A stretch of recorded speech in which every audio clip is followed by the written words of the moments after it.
Hello guys, welcome back to our reunion blog. আমরা ওই দিন সকলে গিয়েছিলাম সাইনের ফ্ল্যাটে হই হট্টগোল করার জন্য। আর আমি যাওয়ার আগেই ও সিমুই রান্না করে রেখেছিল। এই যে আমাদের হোস্ট, এই যে এটা ঢপেশ্বরী। ওই দিনকার আমাদের শেফ ছিল সাইন আর অঙ্কিতা। আর আমরা বাইরে বসে হই হট্টগোল করছিলাম। এটা এখানে কাটাকুটিও করে দিচ্ছিল, যদিও বা সেটা বড় কথা নয়। তো আর ওর ফ্ল্যাটটা খুবই একটা সুন্দর জায়গায়, যার পাশেই এত বড় একটা ঝিল আছে। তো কিছুক্ষণ বাদে আমরা একটু চিপসের চাট করে খেয়েছিলাম। আর এদিকে তখন চলছিল রাইস বানানো। আর ওরা দুজনে মিলে বানাচ্ছিল চিকেন পকোড়া।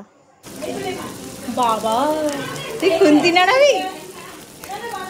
একটু রান্না করার পর বিশাল ক্লান্ত হয়ে ঘুমিয়ে পড়েছিল।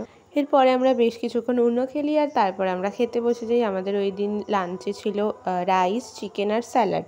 এরপরে আমরা পাগলের মতো কাণ্ড কারখানা করছিলাম।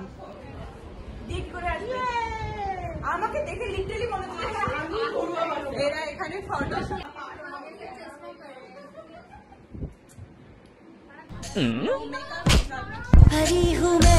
এরপরে বিকেলে আমরা সবাই মিলে খাই সিমুই, যেটা শ্যান জাস্ট ফাটাফাটি বানিয়েছিল।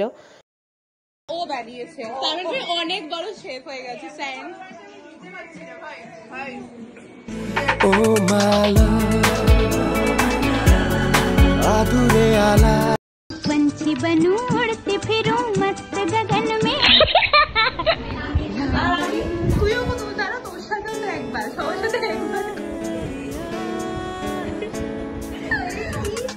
টাটা। কি একটা অদ্ভুত ব্লগ ছিল, জানি না। ভালো লাগলে লাইক করো। টাটা।